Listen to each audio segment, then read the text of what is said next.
সে এক অপূর্ব দৃশ্য কিশোরী। অমন নৈসর্গিক ঘটনা জীবিত অবস্থায় দেখা মানে তো এ জীবন ধন্য। চারিদিক ভরে আছে সুমিষ্ট আতরের গন্ধে। পূর্ণিমার চাঁদের আলোয় রাতের অন্ধকার মুছে গোটা নিধিবন তখন উৎসবে বিভোর। নিজের চোখের সামনে যা দেখছি বিশ্বাস করতে পারলাম না। আরে আরে কিশোরী, এ তুমি কি করলে? সবে স্নান সেরে ঠাকুরমশাইয়ের বাড়ি যাওয়ার জন্য নতুন পাঞ্জাবিখানা পরেছি, আর তুমি তাতে রং লাগিয়ে দিলে। এই আজকের দিনে ওসব কথা বললে একদমই শুনবো না। আজ দোল, তুই আজ আর অমন সাদা পাঞ্জাবি মোটেই মানায় না, বুঝলে? চলো এখন ঠাকুর মশাইয়ের বাড়ি যাওয়া যাক। আসার সময় আমি গরম গরম জিলিপি আর বেনি ময়রার কড়া পাকে সন্দেশ নিয়ে নিয়েছি। আজকের দিনে ঠাকুর মশাইয়ের কাছে না গেলে কি একবারটি চলে নাকি? হ্যাঁ বলো দেখিনি। তারানাথের বাড়ির সামনে যেতেই গ্রামবাসীদের ঢাক ঢোল সহযোগে ভক্তিগীতি কানে আসতেই দাঁড়িয়ে পড়লাম।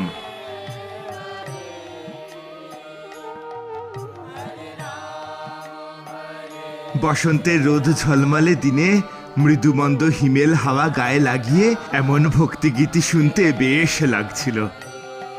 এগিয়ে যেতেই চোখে পড়ল ঠাকুর মশাই উঠোনে একটা খাটিয়ার উপর বসে তামাক টানছে। আরে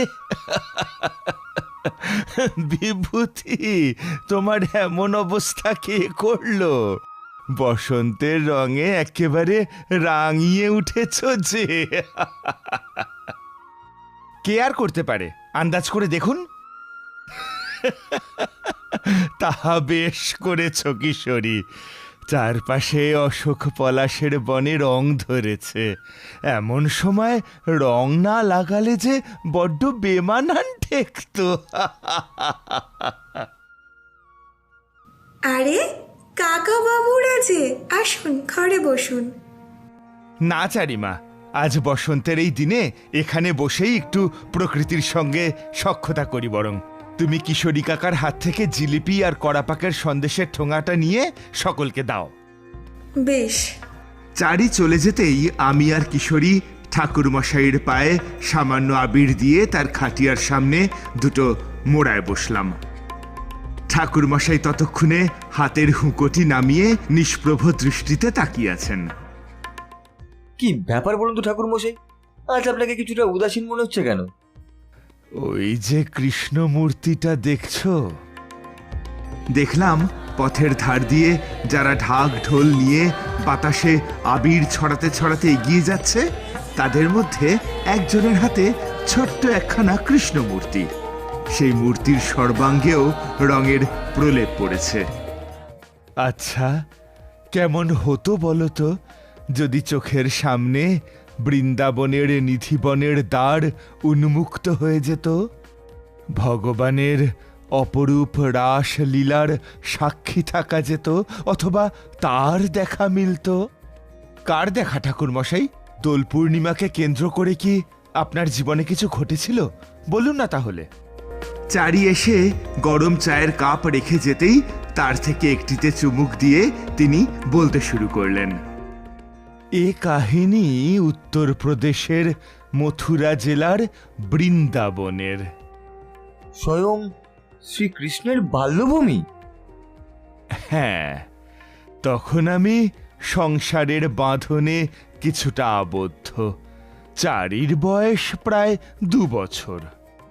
মনে হলো অনেক দিন সংসারের নাগপাশে বাঁধা পড়ে আছি, তাই সাধনায় মনোনিবেশ করার জন্য কিছুটা সময় প্রয়োজন। তখন ফাল্গুন মাসের প্রায় শেষ। কিছুদিন পরেই দোল পূর্ণিমা। ঠিক করলাম বৃন্দাবন যাব। সেখানে যাওয়ার অবশ্য অন্য একটা কারণও ছিল। প্রতাপ বীর দেওয়ান ছিলেন তৎকালীন ওখানকার একজন প্রভাবশালী ব্যক্তি। সাধনার গোড়ার দিকে কলকাতার মঠলেনের বাড়িতে তার সাথে আমার একবার আলাপ হয়। তার বড় বৌমার সাধের অনুষ্ঠানে ব্রাহ্মণ ভোজনের জন্য আমার নিমন্ত্রণ এসেছিল। ভাবলাম বৃন্দাবনের পবিত্র ভূমি যখন স্পর্শ করার সুযোগ এসেছে, তখন আমার যাওয়া উচিত। দোলের সপ্তাহখানেক আগেই আমি সেখানে পৌঁছে গেলাম। দেওয়ানবাড়ির সামনে দাঁড়িয়ে আমার চক্ষু তো চড়ক গাছ। অমন নবাবী অট্টালিকা আমি আগে কখনো দেখিনি। আচ্ছা ঠাকুরমশাই, আপনি সেই রহস্যে ঘেরা নিধিবন দেখেছেন কখনো? দেওয়ানবাড়ির নাক বরাবর প্রায় 20 হাতের মধ্যেই ছিল সেই নিধিবন। যাই হোক, সেখানে পৌঁছে বাড়ির অন্দরে প্রবেশ করতেই মিনিট 5-এর মধ্যে স্বয়ং প্রতাপবীর আমার সামনে এসে দাঁড়ালেন। যদিও তার চেহারার তখন আমূল পরিবর্তন হয়েছে। বার্ধক্যের বলিরেখা আরো স্পষ্ট বোঝা যাচ্ছে, মাথার চুলে পাক ধরেছে, কিন্তু শারীরিক এক জৌলুস একই আছে। আরে এসো এসো তারানাথ জ্যোতিষ, কত বছর পর দেখা।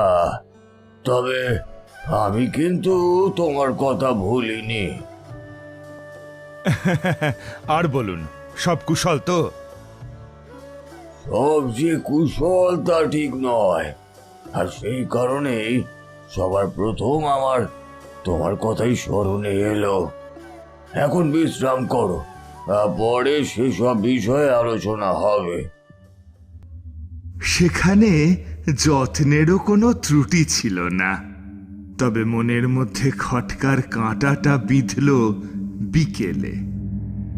বাড়ির চৌহদ্দির মধ্যেই বিশাল এক শ্বেত পাথরের মন্দির, আর সেখানে রূপোর এক পেল্লাই সিংহাসনে মাঝারি আকারের এক কৃষ্ণ মূর্তি।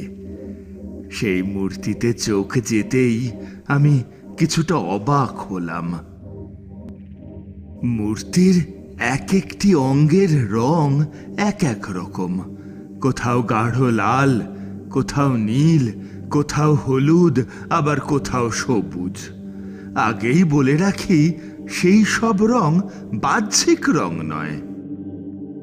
মনে মনে ভাবলাম, এ আবার কেমন মূর্তি, আগে তো কখনো দেখিনি এমনটা। এই গে জ্যোতিষী মশাই, এই বাবু আপনার জন্যে বাগানে অপেক্ষা করছেন। আচ্ছা নকুল, তোমাদের এই কৃষ্ণমূর্তির এমন ধরা রং কেন?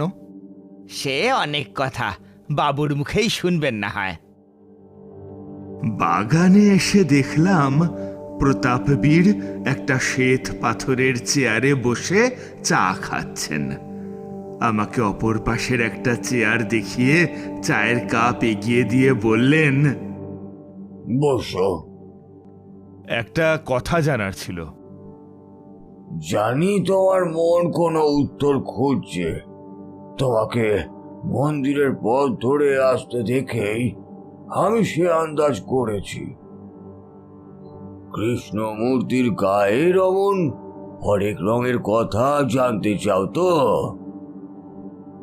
মাথা নেড়ে সম্মতি জানালাম। যে ঘটনার কথা এখন তোমাকে বলবো এ আজকের নয়। আমার প্রপিতামহের আমলে এর সূত্রপাত হয়।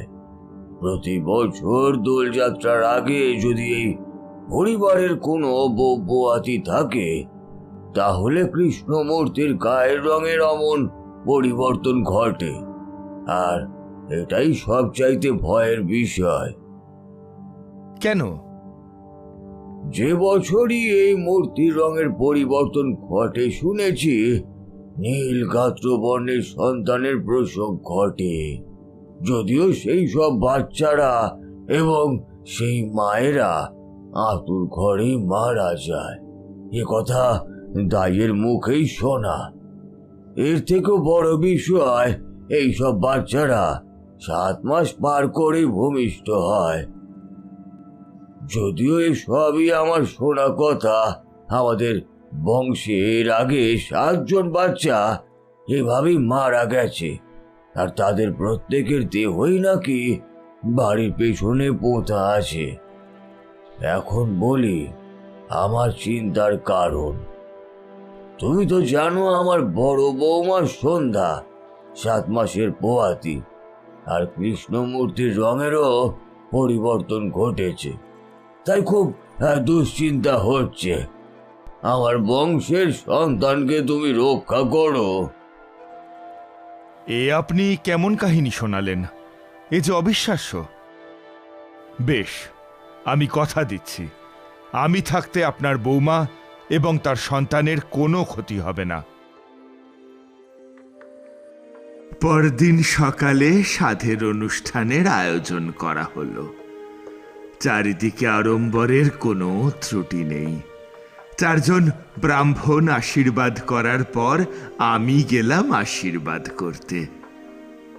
কিন্তু তার মাথায় হাত দিতেই সর্বাঙ্গে কেমন এক বিদ্যুৎ খেলে গেল। স্পষ্ট বুঝলাম এ বাচ্চার জন্ম প্রতাপবীরের কথা মতোই 7 মাসের মাথায় দোল পূর্ণিমার আগের দিন হবে। অবশ্যম্ভাবী একটা বিপদের আঁচ করলাম। সেদিন সারা দিন গোটা বাড়ি ঘুরে একটা জিনিস আমার নজরে পড়ল। নিধিবনের সোজাসুজি সামনের দিকের বাড়ির সকল জানালা কালো মোটা কাপড়ে ঢাকা, আর দেওয়ান বাড়ির আশেপাশে সব বাড়িতেই নিধিবনের অভিমুখে কোনো জানালা নেই। সেদিনের মতো রাতে খাওয়া দাওয়া সেরে বিছানায় গা এলিয়ে দেওয়ার কয়েক ঘন্টা পর এক অপরূপ বাঁশির সুরে ঘুমটা ভেঙে গেল। ঘর থেকে বেরিয়ে এসে ছাদের সিঁড়ির দিকে পা বাড়িয়েছি কিনা অমনি পেছন থেকে একটা আওয়াজ এলো। এত রাতে কোথায় যাচ্ছেন? একটা বাঁশির শব্দ। কোথা থেকে আসছে বলো তো? এই বৃন্দাবন ধামে রাত বিরেতে অমন অনেক ঘটনা ঘটে, সবের উত্তর খুঁজতে যাবেন না। আর সাবধান, রাতের বেলা নিধিবনের দিকে দেখবেনও না। কেন? ওই যে বললাম, কিছু জিনিস না জানাই ভালো। কথা না বাড়িয়ে ঘরে ফিরে এলাম। তখনও ক্ষীণ সুরে বেজে চলেছে সেই বাঁশি।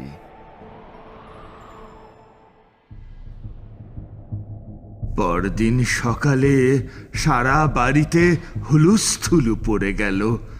খোঁজ নিয়ে জানলাম সেই কৃষ্ণমূর্তির গায়ের রঙগুলি আরো গাঢ় হয়েছে। সকালের আহার শেষে হাঁটতে হাঁটতে সেই নিধিবনে এসে পৌঁছালাম। দিনের আলোয় শ্রীকৃষ্ণের রাধা আর অষ্টসখীর সাথে রাসলীলার স্থল দেখে বেশ লাগছিল। চারিদিকের জঙ্গলে অসংখ্য তুলসী গাছ, যেগুলো উচ্চতায় ছোট কিন্তু একে অপরের কাণ্ড জড়িয়ে অদ্ভুত এক আকৃতি নিয়েছে। আশ্চর্যের জিনিস, গাছের বাকলে হাত দিয়ে বুঝলাম তা পুরোপুরি ফাঁপা। কে বাবা তুমি? এই বৃন্দাবন ধামে কি নতুন বুঝি? হ্যাঁ? পিছন ফিরে দেখলাম গেরুয়া ধুতি আর নামাবলি গায়ে একজন পুরোহিত দাঁড়িয়ে। তার ঠিক পিছনেই একটি কৃষ্ণ মন্দির। প্রণাম নেবেন বাবা।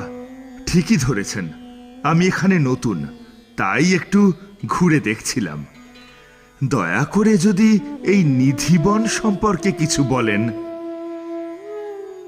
বেশ, এসো আমার সাথে, এইখানেই বসো। এইখানে যে সকল তুলসী গাছ দেখছো সেগুলি জমির জল শুকিয়ে গেলেও সারা বছরই এই গাছে সবুজ পাতা থাকে।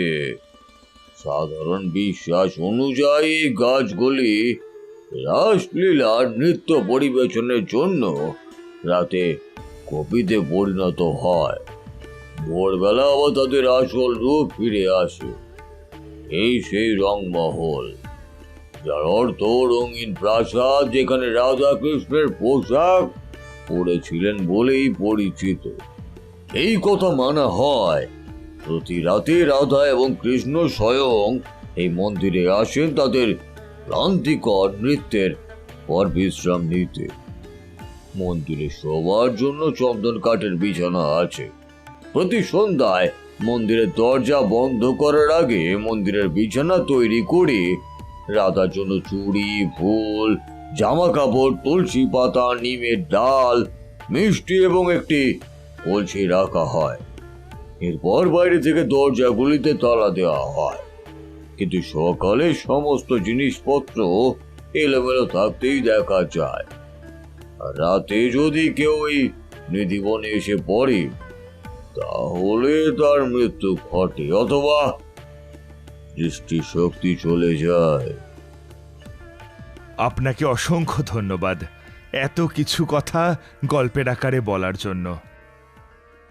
সেখান থেকে উঠে দাঁড়িয়েছি কিনা হঠাৎ একটা তুলসী গাছের দিকে চোখ যেতেই নজরে এলো একখানা ভাঙা ডাল ঝুলছে, আর তার থেকে এক ফোঁটা করে রক্ত পড়ছে মাটিতে। চোখ মুছে আবারও তাকালাম, না কিছুই নেই। কিন্তু পরক্ষণেই আবার দেখলাম সেই রক্ত। আর এখন একটা গাছে নয়, সব গাছ থেকেই সেই এক দৃশ্য নজরে এলো। অস্ফুট স্বরে একটা গোঙানির শব্দ কানে এলো। এদিক ওদিক তাকিয়ে কাউকে কোথাও দেখতে পেলাম না। কি মনে হলো একবার সামনের একটা গাছের গায়ে কান লাগিয়ে স্পষ্ট সেই গোঙানি শুনতে পেলাম, কিন্তু হাত দিয়ে গাছের গুড়ি স্পর্শ করতেই তা থেমে গেল। কিছুক্ষণ আশপাশটা ঘুরে ফিরে এলাম দেওয়ান বাড়িতে। পরদিন সকালে খবর পেলাম সন্ধ্যার প্রসব যন্ত্রণা ওঠার কারণে তাকে আতুর ঘরে নিয়ে যাওয়া হয়েছে। প্রতাপ বীর আমার কাছে ছুটে এলেন। তুমি কিছু করো। আপনি চিন্তা করবেন না, শুধু আমাকে একটা কথা বলুন, আতুর ঘরে সন্ধ্যার সঙ্গে কে আছে? দাইমা। বেশ, আপনি খবর পাঠান, আমি সেই ঘরের বাইরে থাকব। আর জন্মের পর সদ্যজাত সন্তানকে যেন সেই দাই আমার হাতে তুলে দেয়। বেশ বেশ, তাই হবে। এরপর আমি অপেক্ষা করতে লাগলাম আতুর ঘরের বাইরে। একসময় দাই চোখ মুছতে মুছতে একটি নবজাতককে কোলে নিয়ে বেরিয়ে এসে আমার হাতে তুলে দিল। এও গেল। তাকিয়ে দেখলাম সদ্যজাতর শরীরে কোনো স্পন্দন নেই, আর তার গায়ের রং গাঢ় নীল। তাকে কোলে নিয়ে বাড়ির পিছন দিকে এলাম, কিন্তু শিশু কোথায়? আমার হাতে একখণ্ড নীল কাঠ। সেটি নিয়ে পরম যত্নে গেলাম নিধিবনের সেই মন্দিরে। একটা লাল কাপড়ে মুড়ে সেই পুরোহিতের কাছে তা দিয়ে আবার ফিরে এলাম বাড়িতে। কিন্তু হায়, গোটা বাড়ি জুড়ে তখন শোকের ছায়া। বাড়ির বউ এবং নবজাতকের মৃত্যুর শোকে সকলে চুপ। এগিয়ে গেলাম প্রতাপ বীরের দিকে। আমি কথা দিচ্ছি, আপনার পুত্রবধূ এবং তার সন্তানকে ফিরিয়ে দেব। আপনার বাড়ির পিছনে যেখানে বাকি 7 মৃত শিশুকে কবর দেওয়া হয়েছে, সেখানের মাটি খুঁড়তে হবে। কথা মতো লোক লাগিয়ে মাটি খুঁড়তেই যা ভেবেছিলাম ঠিক তাই হলো। 7টি নীল কাঠ সেখানে দেখা গেল। প্রতাপ বীর একটু অবাক হয়ে বললেন, এইসব কি? এখানে তো শিশুদের শরীরের অবশিষ্টাংশ থাকার কথা। আপাতত এই 7টি নীল কাঠ আমার কাছে থাকবে। আজ রাতে আমি নিধিবনে যাব, একা।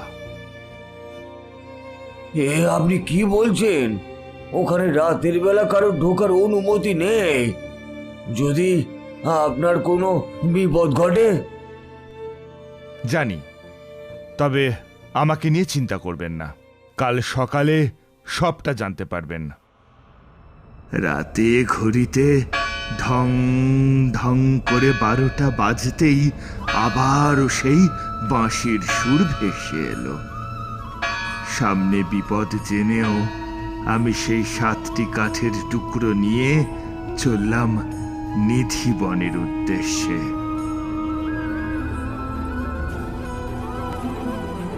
যত এগোতে থাকলাম সেই বাঁশির সুর আরো স্পষ্ট হলো। সকালে যতটা অপূর্ব দেখাচ্ছিল, রাতের নিধিবন ঠিক ততটাই রহস্যে ঘেরা। কি হবে জানা নেই, শুধু নিজের উপর বিশ্বাস রেখে এগিয়ে চললাম। আমার যা হয় হোক, কিন্তু দেওয়ানবাড়িকে আমাকে বাঁচাতেই হবে। মন্দিরের সেই পুরোহিতের কাছ থেকে আগেই সেই 8ম কাঠের টুকরোটা নিয়ে রেখেছিলাম। এখন বাঁশির সেই শব্দ আর শোনা যাচ্ছে না। চারপাশ অন্ধকারে ঢাকা। এগিয়ে চলেছি, ঠিক তখনই একটা গাছের পিছনে আবছা একটা ছোট্ট বাচ্চা আমার নজরে এলো। পরনে হলুদ পোশাক, পেছন ঘুরে এক মনে বাঁশি বাজিয়ে চলেছে। এগিয়ে গিয়ে পিছনে দাঁড়াতেই সে আমার সামনে ঘুরলো। আর কি আশ্চর্য, আমি আর চোখে কিচ্ছু দেখতে পাচ্ছি না। আমার দৃষ্টি চলে গেছে। কে কে কে তুমি? আমি চোখে কিছু দেখতে পাচ্ছি না কেন? এখানে কেন এসেছো জানো না? রাতের বেলা এখানে আসা নিষেধ। আমি কিছু প্রশ্নের উত্তর খুঁজতে এসেছি। কি প্রশ্ন? তুমি তা জানবে কেমন করে? এ জগতে আমার অজানা কিচ্ছু নেই। দেওয়ানবাড়ির ইতিহাস কি? কেন এমন অঘটন ঘটে? এই কথা শোনো তবে। ওই বাড়ির নির্মাতা স্বর্গীয় মোহনবীর দেওয়ান পুরোহিতদের হাজারো বারণ সত্ত্বেও নিধিবনের দিকে বাড়ির জানালা তৈরি করে। এমনকি কৌতূহলবশত রোজ রাতে এই নিধিবনের দিকে তাকিয়ে বসে থাকত। শেষে একদিন সে কিছু এমন দেখে ফেলে যা তার মোটেই দেখা উচিত ছিল না। রাসলীলার দৃশ্য কোনো সাধারণ মানুষ দেখতে পারে না। পরদিন সকালে সে এই বনে এসে 8টি তুলসী গাছের প্রতিটি থেকে কিছুটা করে কাঠ কেটে নিয়ে গিয়ে নিজের বাড়ির কৃষ্ণমূর্তি তৈরি করে। আর এরপরেই তার মৃত্যু ঘটে।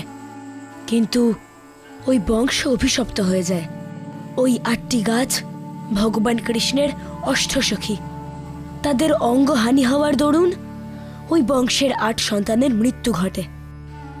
কিন্তু তুমি এত কথা কিভাবে জানলে? ওরে তারানাথ, আমি যে স্বয়ং বিষ্ণু রে। আমার তীব্র তেজ তুই সহ্য করতে পারবি না, তাই তোর দৃষ্টি কেড়ে নিয়েছি। কি চাস বল? হে প্রভু, আমার মানব জন্ম সার্থক। আমি আপনার সামনে দাঁড়িয়ে আছি। আপনি দেওয়ান পরিবারকে অভিশাপ মুক্ত করুন, আর এই সদ্যজাত ও তার মার প্রাণ ফিরিয়ে দিন। বেশ, তবে তোর হাতের যে 8টি কাষ্ঠখণ্ড আছে সেগুলো এই 8টি গাছে স্থাপন কর, আর কাল সকালে ওই কৃষ্ণ মূর্তি বাড়ির পিছনের নদীতে বিসর্জন দিবি। তারপরেই সকলে প্রাণ ফিরে পাবে। আমার শেষ একটা ইচ্ছা আছে প্রভু। বল। একটিবার আমার দৃষ্টি ফিরিয়ে দিন প্রভু, আপনাকে সচক্ষে দেখি। তোর ইচ্ছা পূর্ণ হোক। চোখ খুলতেই প্রথমটায় চারিদিক ঝলসে গেল। তারপর আস্তে আস্তে দেখলাম স্বয়ং নারায়ণ আমার সামনে দাঁড়িয়ে। পরদিন বিছানায় ধরফর করে উঠে বসলাম। ভাবলাম, তাহলে কাল রাতের সবটাই কি স্বপ্ন ছিল? আমি নিধিবনে যাইনি। 7-5 না ভেবে প্রতাপ বীরের কাছে গিয়ে তাকে সব কথা খুলে বললাম। তিনিও আমার উপর ভরসা করে মূর্তি ভাসাতে রাজি হয়ে গেলেন। বাড়ির সকলের উপস্থিতিতে পুকুরে মূর্তির বিসর্জন দেওয়া হলো। ওদিকে আমার কথা অনুযায়ী সন্ধ্যার দেহ আতুর ঘরেই রাখা ছিল, সেও তার প্রাণ ফিরে পেল।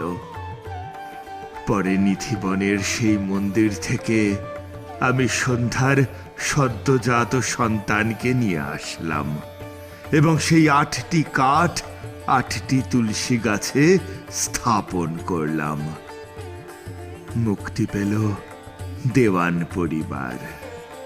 পরদিনই ছিল দোল পূর্ণিমা।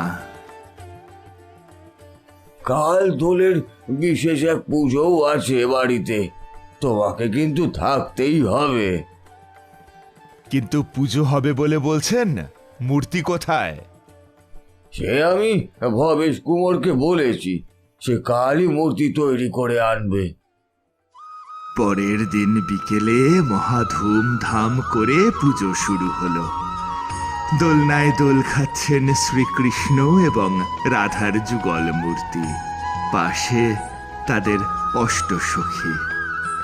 একসময় চোখের সামনে দেখলাম মূর্তি কই, এ যে স্বয়ং কৃষ্ণ এবং রাধা হাসি মুখে দোল খাচ্ছেন, আর তাদের সখীরা পুষ্পবৃষ্টি করছে। পাশে তাকিয়ে দেখলাম বাকি কারো মধ্যে কোনো প্রতিক্রিয়া নেই। বুঝলাম আমি ছাড়া এ দৃশ্য আর কেউ দেখতে পাচ্ছে না। এই হলো সেই কাহিনী। বাহ, বেশ লাগলো। এখন তবে চলি ঠাকুরমশাই, আপনি বিশ্রাম করুন। আমাদের এই গল্প যদি আপনাদের ভালো লেগে থাকে তাহলে অবশ্যই লাইক করবেন এবং শেয়ার করবেন। আমাদের এই চ্যানেলটিকে তো আপনারা আগে থেকেই সাবস্ক্রাইব করেছেন, শুধু বেল আইকনটি টিপে নোটিফিকেশন অন করে দিন, যাতে আমাদের পরবর্তী কাজগুলোর খবর আপনাদের কাছে সবার আগে পৌঁছয়। ধন্যবাদ।